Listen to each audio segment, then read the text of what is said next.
So, nagpunta tayo dito sa sementeryo ng Santa Barbara, Iloilo at nakita ko na yung ginawa ng teacher at ng estudyante umano dito po sa sementeryo ng master. Grabe, no? Ang lugar ng mga patay dapat inire-respeto na pa rin natin eh. Kaya lang, may mga iba gumagawa ng sarili nilang kababuyan o ng content nila para po i-upload sa mga sites at talagang nag-viral ito na sila. Kung makakapagsalita lamang ang mga needsong ito, ay ano kaya ang sasabihin nila? Dahil nahanap na natin ang sementeryo kung saan ginawa ng umanong mga estudyante at teacher ang kanilang kakaibang content sa sementeryo bago raw ang undas.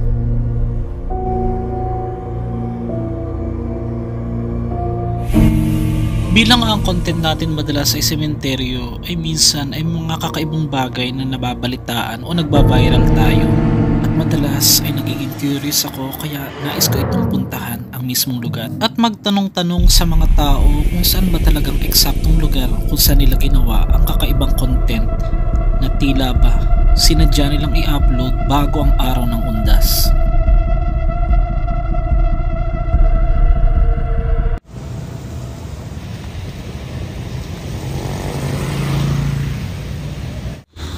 So nakita nyo naman ang sipag ni Master G. Ayan o, nirentahan ko ito.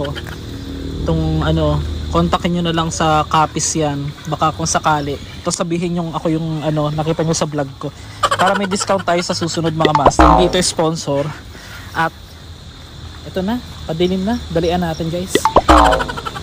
Akala ko nung una bahay ito. Oo. Pero tignan nyo naman.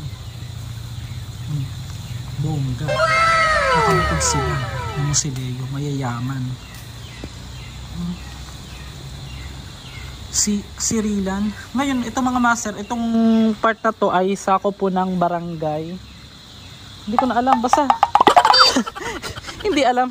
Located po tayo ngayon sa Santa Barbara, Iloilo. Shout out po kung taga dito ka. Lahat ng taga Iloilo natin, Iloilo o Ilonggo natin mga kamaster. Ito para po sa inyo, nag-viral ito. Exciting ito na pupuntahan natin dahil nga talagang nag-trending. Oo. At ang balita ko, kakasuhan na nga yung dalawa. Hinahanap ng mga pulis. Ito pa lang oh, makikita nyo oh, yung style niya. Yan oh. Kasi tinuring nga itong ano eh, Santa Barbara, Iloilo ay tinatawag nga na Home of Heritage. O di ba? Dapat alam natin na kasi mag-research nga raw tayo, sabi ng mga yung mga matatalino natin ano eh. Abo sa isa ka patio sa Banuasang Santa Barbara sa Iloilo. Sex video nga ginapahayag na tabo sa isa ka patio sa Santa Barbara, Iloilo sang damnaglang. Pagpasok mo ng sementeryo guys, oh, na ano siya, mukhang liblib na, wala nga nagpupunta, parang bihira lang yung dumadalaw dito. No? Ngayon, bandaron yan eh, bandaron. Pero bago ang lahat mga master, binabati ko po lahat ng ating mga minamahal na teacher, ang aking mga subscriber din. Lahat din po ng mga taga dito sa Iloilo. At yung mga bagong sumuporta sa atin. Pasensya na kayo, magagabi ko na ito napuntahan kasi nga, nag-trending talaga. Ulit-ulit. Makikita ang babae sa video na may dalang bag at tila ba may hinahanap na lugar o pwesto kung saan niya gaganapin ng nakakapangilabot na collab este content. Kung titignan mo sila ay talagang nakasuot ng pang-estudyante at pang-teacher. Saan nga ba ang eksaktong musileyong ito na ating hahanapin ngayong araw? Hanapin natin kung saan ginawa ng estudyante tsaka ng teacher yung kanilang content. O mamaya kikwento ko sa inyo anong klase yung content. Ngayon nag-viral po ito. Eh alam nyo naman ako marites. Kaya talagang hanapin natin kung saan nila ginawa. Dito raw yung pinaka-sementeryo. Umuwi na daw yung sepulturero na yung naunang nag-ano dito, yung nakakita sa kanila. Nagkalat po yung mga video nila at dito nga nila ginawa yung kanilang shooting. Nag-shooting sila dito. Natatawa lang ako guys. Ay, tignan nyo to oh. Ganda. Saan nila dito ginawa? Ang dami dito eh. Pero guys, alam ko talaga dito lang yun eh. Master G, pinanood mo ba? Hindi ko po pinanood kasi burado na raw yun sa mga ano. Tsaka hindi naman ako nanonood talaga ng ganun. Hindi ako mahilig manood ng ganun. Dito yun eh.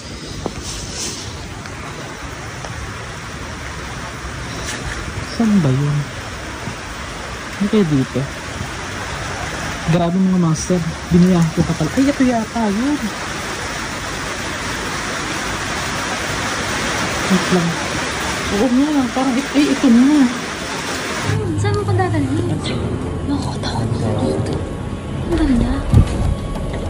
Ako, lasa na lang. Titigang mabuti ang mismong lugar kung saan sila nakatayo at ito talaga pati yung disenyo ng bakal na ito. Tignan mabuti at wag kukurab hanggang mahanap natin ang sagot. Inuulit ko, bawal po ito sa mga wala pa sa tamang edad.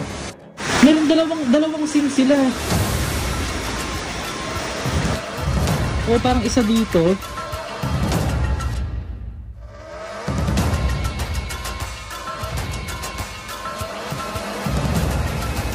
Ito nga yun mga master. Tinignan ko kasi sa balita. Ito oh.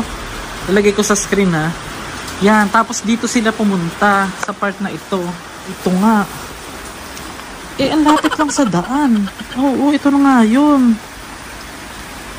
Ang nilibing po rito sa kanilang pinaggawa ng content ay pinanganak ng 1945 at pumanaw lang ng 2022. Dito nila ginawa. Ito nga yun. Hanapin ko Alam ko meron pa dito eh. Meron pa silang isang pinuntahan dito eh. Yung may cruise yung pinaka ako common sense ang ginagamit ko talaga madalas mga master kasi hindi na sila lalayo dahil baka natatakot sila. Kaya yung ginawa nilang content talagang umaatikabo. Oo. Napanood ko ang galing ng Hindi ko makita. Nakita natin yung isa. Nakita na natin yung isa eh. May isa pa. Samahan nyo ko hanggang dulo ng video guys ha. Hindi tayo papayag, hindi natin makita. Bibiyahe ko pa itong oras mula Rojas Capiz kasi doon ako naka-check-in. So wala na tayong mapagtanungan. Hanap tayo dito. Baka meron dito. Yung nakita ko sa video eh. Sa balita guys ha.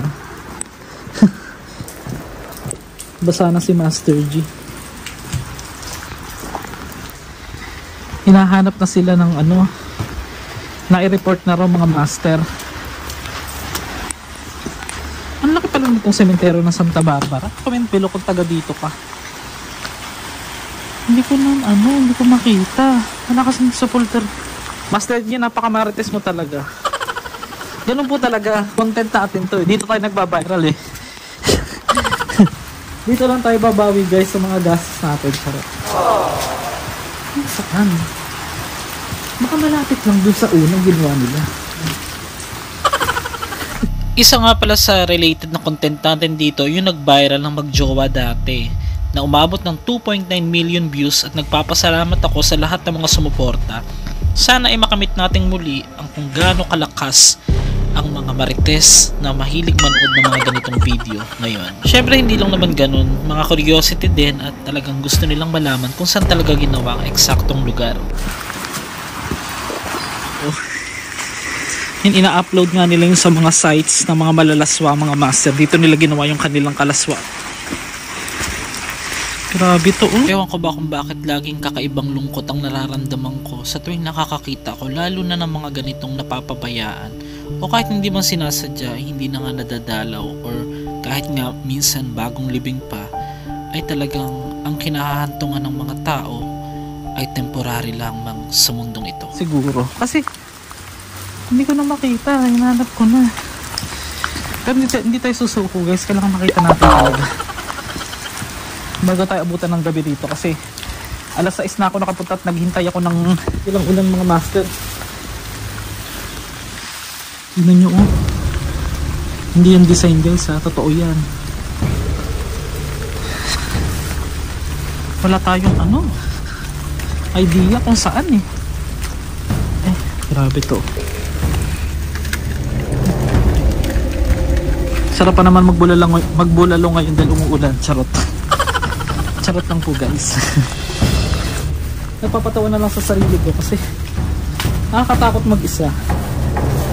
Laban lang mga master. Saan nila naman? Wala eh. Highway na to eh. Daan na to eh. Wait lang. So yung hinahanap natin guys, mga master, may dalawang angel dun sa may pinakapaligid. O dun sa pinakagilid ng dalawang nitso.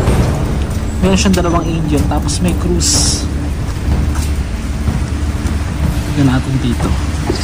Kailangan natin makita kasi dito nila ginawa. Parang nakita ko rin to eh. Ito malapit, parang napipil ko malapit na. Malapit na akong umuwi. Ito. Ito, ayan, ito nga. May inilibing na, may bago nang inilibing. Ito na, nakita ko na guys. So ito, nagbalik tayo, nagpunta tayo dito sa sementeryo ng Santa Barbara, Iloilo at nakita ko na yung ginawa ng teacher at ng estudyante umano dito po sa sementeryo mga master. Grabe no? Ang lugar ng mga patay dapat inirerespeto na pa rin natin eh. Kaya lang, may mga iba gumagawa ng sarili nilang kababuyan o ng content nila para po i-upload sa mga sites at talagang nag-viral ito mga master. Ito na sila. Para sa lahat ng bago sa ating YouTube at ang lahat ng mga masugid nating taga-subaybay ay tatagalugin ko ang balita dahil ito ay nasa Ilonggo. Hanggang sa aking makakaya ay sasabihin ko sa inyo ang sinabi rito sa balita.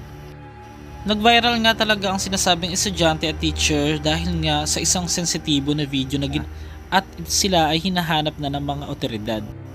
Makikita ang lalaki na nakatayo at tila ba nag-uumpisa na sa kanyang pagkahumaling sa estudyante na sinasabi. Pero nung time na yan ay parang hindi naman nakasuot na pang estudyante yung babae. Ngunit ito ang kanilang start ng kanilang content na kakaiba at kababuyan. Ayon sa pulis ay mag-live-in partner umano ang mga ito at plano ng hanapin at sampahan ng mga kaukulang reklamo sa kanilang publikong iskandalo. Ang suporterero naman na si tatay na ito ay napakatagal nang nagbabantay sa sementeryo at ngayon lang daw may nangyari. At dahil nga ito nag-viral sa social media ay pinakalat na ang mga video at pinagkakitaan pa. At nalaman din ng ilang mga may-ari ng mga musileo o ng mga kamag-anak kaya ito ay unti-unti or biglaan din nilang ipinasara para nga hindi na muling mapasok pa dahil hindi lang dito at pinapasok pa nga nila ang ibang musileo dito. Sa sobrang tagal na nga daw ni Tatay Felipe ay ngayon lang siya nakakita ng ganyang kabastos na paggawa ng kabastusan sa isang sementeryo sa kanyang matagal na pagbabantay sa mga patio o sa mga sementeryo. So ito na guys, kailangan lang natin i-blur yung mga nandiyan po sa screen ng mga pangalan ng nakalibing. Nung unang ginawa nila dito, parang 1 year ago na, oo. Tapos, makikita nyo yung sinasabi kong angel at parang iniba na nila yung style ng musileo. Kasi talagang binaboy nila mga master tong musileo na to. Dito nga nila ginawa kasi dito sa part na to yung pinakadulo ng sementeryo at makikita nyo na talagang liblib na yun nasa palibot niya. So may nakalibing ditong bago, i-blurred na lang po natin, pero inilibing lang siya ng January 4 o 2024 at the age of 73 mga master. Pero nung ginawa ng magjowa o ginawa ng estudyante teacher, kita ko sila sa news 1 year ago na. Oo, nung nag-viral ito mga master. Bago mag-undas, ginawa nga nila dito na yung content na ginagawa nila. Oo, kasi bago mag-undas pumutok yung balita na yun mga master eh. Sa pinakailalim naman niya, i-blurred ko na rin. Merong inilibing naman ng ay puro matatanda yung inilibing. 88 years old o 2010 namatay. At yung sa left side naman, sa una, namatay din ng 2010 sa edad na 82 naman. 82 years old naman mga master. So para silang mag-asawa na matanda, parang lolo't lola. At yan, grabe. Ito yung anghel guys oh. Ayan oh. Ito yun oh. Ang pinagkaiba lang, may bago lang nilibing. Meron pang puntod ng bata sa ilalim, guys. Grabe yung dalawa. Yan ang sinasabi ko sa yung angel. At dito, iniba na nila yung cruise. Hindi na ano. Oo nga. May angel pa naman. Diyan pa kayo nang gumawa ng kaanuhan nyo. Kasi mapapansin nyo guys kung saan nila ginawa. Diba dito may mga liblib na part. Tapos ito lang dito sa part na ito Kung makakapagreklamo lang mga patay, malamang nagreklamo na nga sila. So yan nga guys, napag-alaman nga natin na hindi talaga sila yung legit na totoong estudyante at teacher. Kasi kung titignan ko si girl, nakita ko kasi yung ano ni girl, yung itsura. Hindi naman po sa panlalait Wala, baka sinarabuhan ako ng gate. Ano yung babae Kung estudyante siya, hindi ganun, medyo matured na. O kumbaga parang graduate na yung itsura niya. Tapos yung lalaki naman nakita ko rin, medyo matanda sa kanya ng konti. Ngayon, napag-alaman ko pa, dagdag pa sa chika mga master. Ito pala ay nangungupahan lang malapit daw dito sa sementeryo yung bahay nung dalawang yung estudyante teacher. So mga master, i-correct ko lang yung details. Yung mga yun, hindi sila totoong teacher at estudyante na gumawa po ng content or nagcontentan dito sa sementeryong ito. Hindi po sila talagang totoong teacher na nagpanggap sa video. Oo, na content pala talaga nila ito. Parang yun, sumikat na nga sila kasi nagkapasa-pasa ng mga video. Ngayon hinahanap na yata sila ng mga pulis, mga master. At illegal yung ginawa nila. Hindi ko alam kung anong tawag sa kaso pagka ganun Hindi, public ba? Comment below na lang. So, yan. Hanggang sa muli mga master. Magkita-kita tayo sa mga susunod na video. Ang lugar ng mga patay ay pahingahan nila. Lalong-lalo na yung mga mahal natin sa buhay na pumanaw. At deserve nila yung dignidad o respeto, mga master. Kahit sa huling sandali nila dito sa mundo, yung kanilang kinalalagyan ay mapahalagahan natin at huwag natin babuyin, mga master. Yan lang. Magkita-kita tayo ulit. At salamat sa pagsama sa akin. Thank you.